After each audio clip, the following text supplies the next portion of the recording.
Hello. Hello. Hello. How are you? I'm good, man.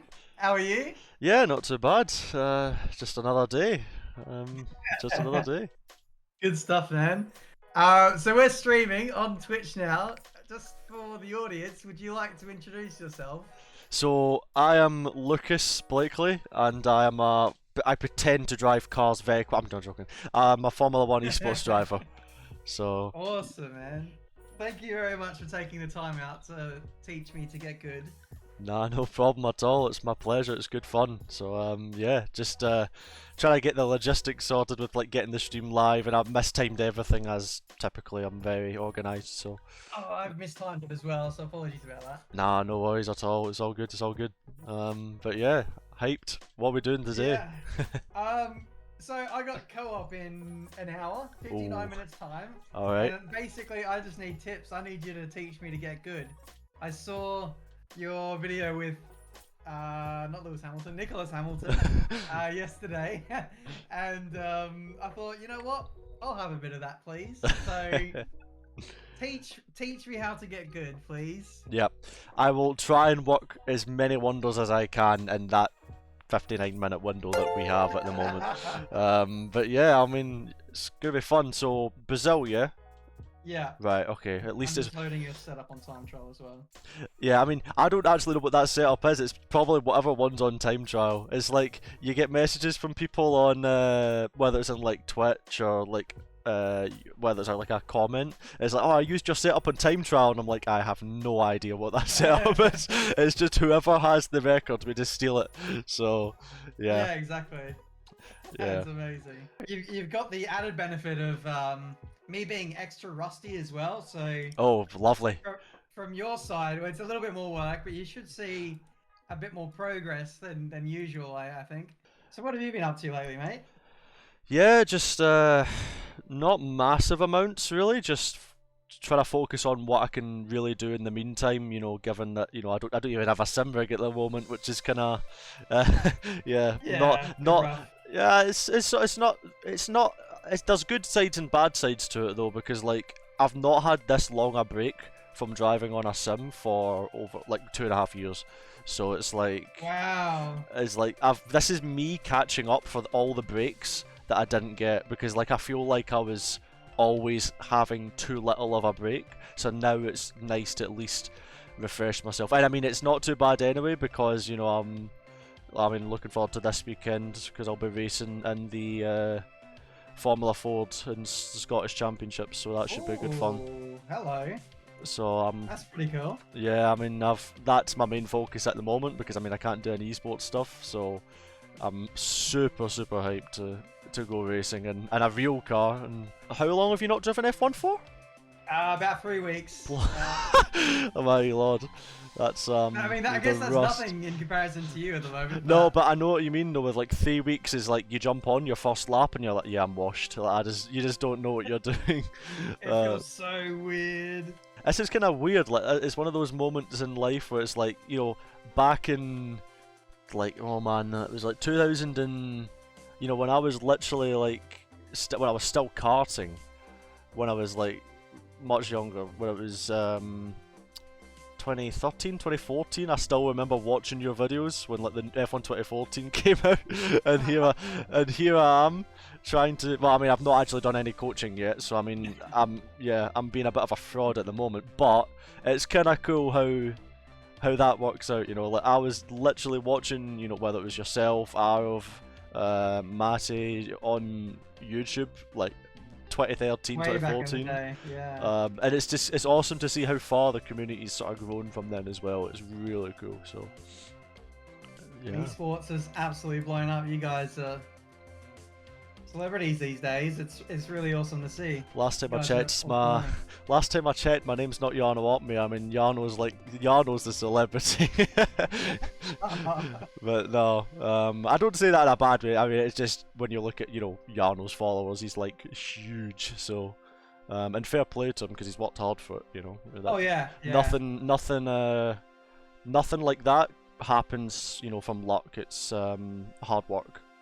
It's got to be inspiring though, because if he can do it, then like anyone can do it, kind of thing. Exactly. I mean, if anything, it's a positive. Do you know what I mean? Like, because it shows that that's the sort of potential there. You know, you've just got to really put your mind to. I mean, on the content game when it comes to F1 esports sort of stuff, he was very much switched on from that side of things. Yeah. So it's 100% fair play. I'll actually now pay attention. I mean, I've been paying attention, but have a look at sort of lines. Now, immediately out of turn 3, you can go tighter because you're just on this game, or just on this, I think in sim racing in general, you don't need to think about, you don't need to think about like wheel scrub. Whereas in a real car, you need to, basically make it as straight as possible. On the game, there's no scrub, so you can carry the more optimal speed by saving the tightest line. And if you watch the delta, for example, so on the next lap, coming out of turn 3, turn 3, stay as far left as you can, like not absurd, but nice and tight on that white line. Keep it as straight a distance as possible. Even hits as well, to be honest. Yeah, all the way to the left, because you're saving distance. I mean, what that ghost car's doing ahead of you is exactly what you need to be doing. Yeah. And then hugging it when you're finishing laps and qualifying, you hug it all the way tight to the wall, basically. Oh, not to the wall, but like nice and tight. So, yeah, because there's no. I'll bug it up turn 1, but it's fine. Yeah, it's all good. Yeah, and then you literally just. Oh wow, there's 100 saved. Yeah, I mean that's almost half a tenth. Or actually, maybe not. Well, I mean, not too far off. I mean, it's saving distance. It's same out of here. Like you just instantly bolt all the way to the left. Man. You hug the inside. You can go even tighter than that. It's just pure lap time. It's all about minimizing the distance. That you don't need to think consciously about, scrubbing the car.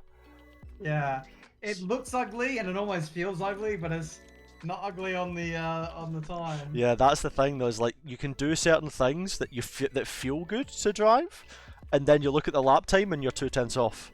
But then when you do a lap that feels really like dirty, like really messy, it's you'll look at the delta and you're somehow quicker. So even on this lap with a few snaps and slides, you're not massively off your time. So I think with a clean run, you'll easily shave some time off. I keep going deep into turn 1. It's screwing me up. Yeah, you could maybe. If you're struggling for entry, you could try a 3rd to 4th sort of downshift pattern if required. 4th can be used because that's like the stable gear for that corner, but if you need to get a bit more entry, you can sort of drop it into 3rd, then back up to 4th as sort of a short shift or downshift upshift technique, really. If you're in a high gear, you need to really nail the trail braking, but equally if you do that, then you've got a better exit because you're in the higher gear, but you need to get the entry, so it's like a combination of factors. You can go 3rd gear here, and you can even short shift to 4th between these corners, and then you can go 4th, 5th, sort of double short shift it there. It looks like you're struggling to even feel the car though in the exit. It's sort of a consistent trend that I feel like it literally looks like you can't feel what the car's doing through the wheel.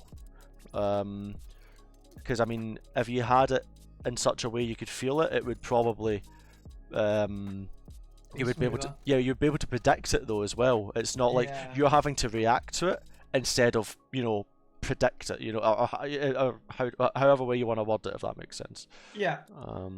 I'm happy for you to talk because that takes the strain off me. That's right. I mean, get sick of talking. That is a dangerous thing to say to me because I've been told I talk far too much.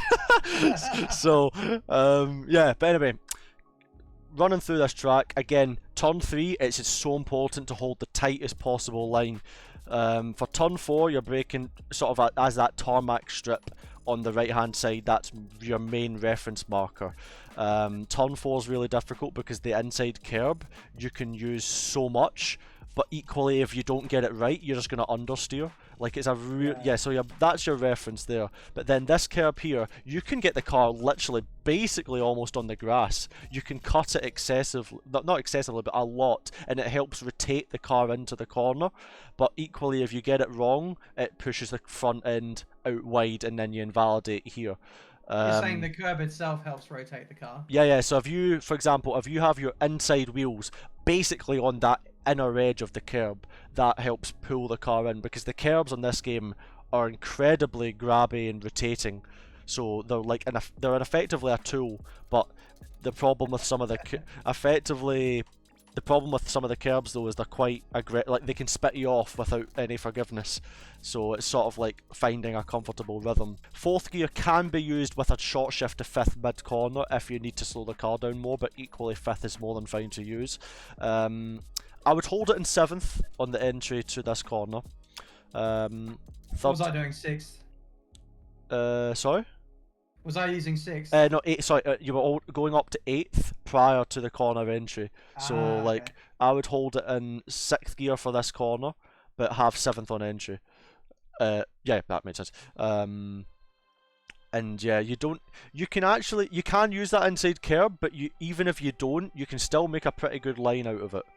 Yeah. Through here, fourth gear's okay for this corner if you get the car tucked in nice and tight to the apex. Again, it's all about sort of saving distance where you can, because that does reap so much lap time on this game, because you know it's not really like the game doesn't get affected by scrub much. So third gear for this corner, I think fourth is understeering you out maybe a bit too much. You could go brake maybe a bit earlier for that right hander, get it to third, use the inside kerb, but equally you can short shift it to fourth gear once you're on the exit, and then hold a really tight line, because this inside kerb here, again, it can be used for rotation. And that's a corner. No way. Yeah. I mean, all this one here, that kerb on the right there, again, more rotation. Now, when I say kerbs, like this last one is dangerous, because if you use too much of it, you're gone. Like when you get it perfect in esports, it's basically when you get the front left tire and the front left tire only to nibble that inside that kerb, and you get the car to rotate. These are the stupid micro details we have to go to try and beat each other. It's unbelievable. Yeah, I don't know how you guys do it. There must be. I feel so much pressure even in just these co-op sessions, trying to get the lap right. But if you don't get the lap right, you're like not making it into Q3, or you're down in 15th, or whatever it might be. It's insane.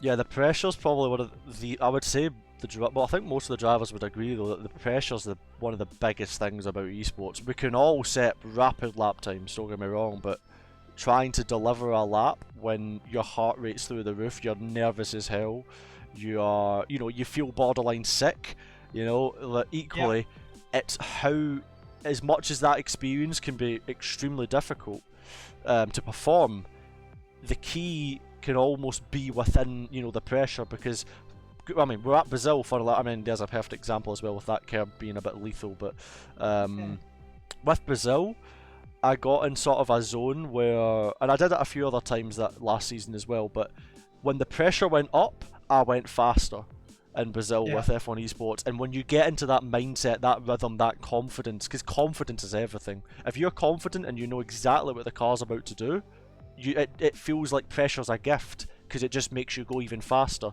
In esports, I set my fastest ever sector 1 round this track in the final run of Q3. Fastest time I'd ever done it. And I mean, it's only sector 1, but that's the part where your leg's about to break with shaking when you're going into braking of turn 1. So it's a curse and a gift, it's just how you try and utilise it. That was much better through the right-hander. I would say you were a bit too wide though through the left. So I would say don't try and overly carry too much speed on the corner entries. You can, because what I've noticed is sometimes you're getting to the apex okay for one corner, but then the next corner you're carrying too much speed and it's just understeering and you suffer all the way throughout. Your braking positioning is very good into turn 1, but you're getting on the power too much between turn 1 and 2. And you're basically understeering the car too far out wide. Once you're on the power out the exit of 1, all of that lap time is, it's all gained down this straight. It's a singular sort of traction zone, and that's where the delta will come. So I would say, your line in your middle, that's a perfect example of that kerb. But the kerbs it's a love-hate relationship with these kerbs, I swear. Good line through here, actually. That was pretty much nailed in terms of line. Yeah, I like turn 4. I think I'm pretty decent there half the time. Yep. Try and just keep it nice and tight to the apex there, even if you need to short shift to 5th to be more aggressive on power. And for this corner, try and not overshoot it, because it is very easy to be... The front right unloads, so you lock it up really easily. But I would say focus maybe not on pushing too hard, because I feel like you're carrying good speed, but I think, to be honest, and I've said this a few times to a few people, but trying almost less and just focusing on driving a clean lap will reap you more reward, because you've got a decent pace potential. It's just cleaning it up, you know, because I think most of the fundamentals are there. Again, just remembering to keep it as tight as possible through there. You can go even tighter on in that corner there, so you could gain probably another 100th, and you know, time is everything. Wow. Yeah, I would say my worst habit is overdriving and pushing too hard into corners, and Okay. I'd say a couple of months ago I did clean that up a little bit, but sometimes it does creep back into the game a little bit. Yeah, one thing I find with myself, for example, is when I first drive a track, okay, so like for example when I start practice for an F1 Esports event, I will immediately be like from the first moment I get on track, I'll be overdriving. Like I'm not smooth enough, I'm pushing too hard in the wrong places. Yeah.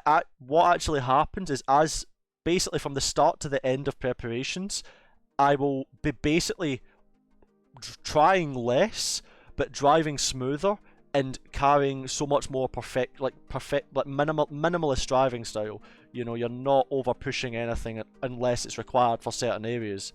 So, you know, it's not always about... Like, I don't think pushing like a madman on this game actually helps massively. It can help in certain tracks, certain situations, and there is an art of how to push, but... Yeah. I would say, you know, trying to even underdrive a lap, you know, try and hit a lap the same sort of lap time consistently. These are the sort of small but significant details that can help sort of unlock that extra bit of potential. Yeah. So just hold it really tight for this corner, all the way, all the way, all the way. I mean, that was tight, but even as the corner winds round, you can go tighter. Like, you can save even more distance. Like, there's so much extra you can go.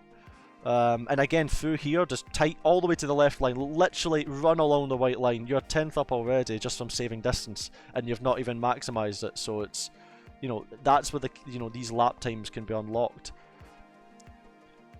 Crazy. Holding it tight. That was good how you used the Kerb, because you actually used it to, you know, open up the corner, because if you avoided it, you would have made the angle of the corner horrible, and it would have compromised the entry. But you know, it's about using the track, knowing what Kerbs to use, what not to use. That was actually really good Kerb usage there, like that tiny the tiny, like basically nibbling the Kerb. But you've got to be careful, because if you do it too much at the wrong angle, at the wrong speed, it just spits you off.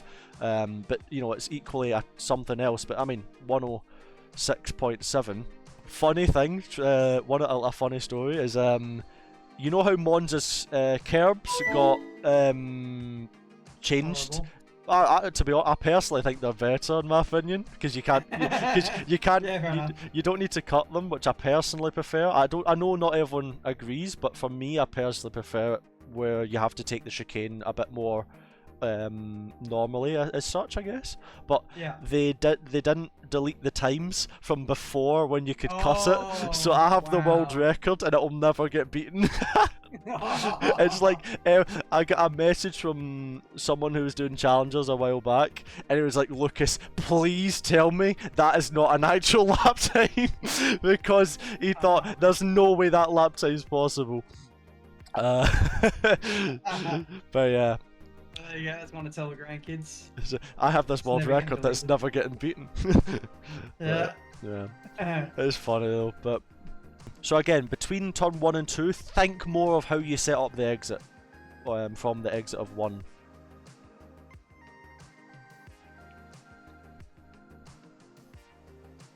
That was very clean, that's good. Just keep it all. You literally run along that curve, because again, you're just gaining extra thousands. It's free lap time. It's just about saving that distance, you know? Yeah.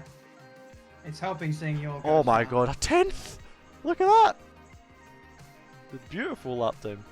Having a bit of trouble getting the nose in there, actually. No, but it was a good line, just maybe you need to downshift to 6th quicker, because you're holding 7th when I think 6th would maybe be better. The lap time potential is strong, you know. Hello. Yeah. I just need to remember the stream I could see it's there, it's just like getting it all together, it's... Oh my word.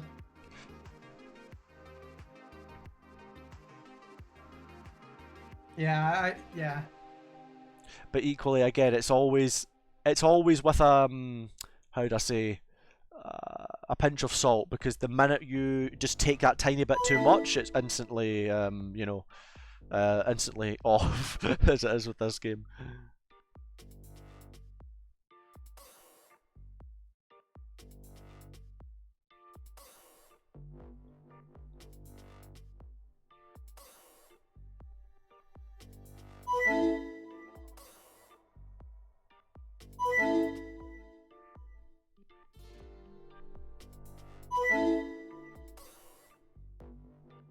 Lost a bit there at the end.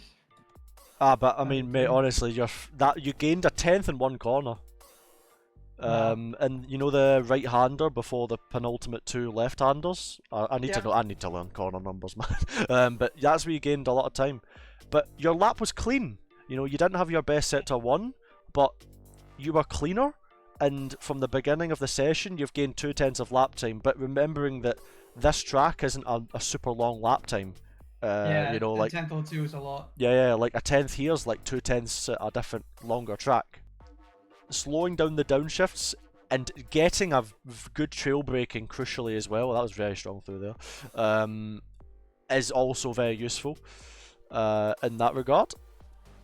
But equally, I've seen, like, I would say, like, if you look at Nicholas Longy, who's arguably one of the fastest, if not the fastest guy around this track, like over the years, let's say, he's a very aggressive downshifter. He uses I mean, there isn't much engine braking on this game compared to like a few years ago, but how do I say it?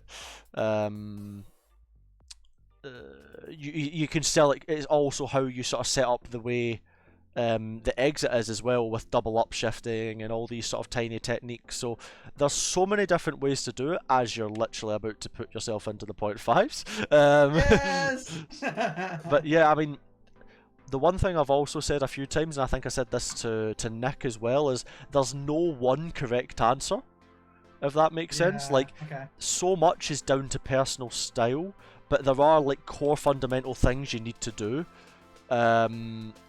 that will correlate to lap time, you know, that there are like the core principles, the core techniques, things like that all the drivers would need to do to be quick, but then like there's like, you know, whether it's 0.5%, you can just do whatever the rest you prefer, you know, whether that's a certain gear selection. Alex Gillen's in my Twitch chat saying traitor. So, oh shit, it's time to go. Oh mate, that went so quickly. I hope I've been useful though. That's the one thing I hope I've been helpful. No, you certainly have. You taught me some good techniques there, which I really appreciate. Thank you, man. I really appreciate it. I'd love to do this again sometime. But yeah, I really appreciate your help. Good luck with the stream, and of course, best of luck with F1 Esports this season. Thanks so much, man. I mean, yeah, it was good fun. I hope, again, I mean, I do talk quite a lot, so I hope that it wasn't all just waffle, and it was actually some useful tips and tricks. And yeah, I don't really know what else to say. I hope you have a good rest of your day, man. Yeah, you too, and I'll speak to you again at some point. Yeah, absolutely. Cheers, man. Take care. Take care, man. Bye-bye. Bye. Ciao, ciao.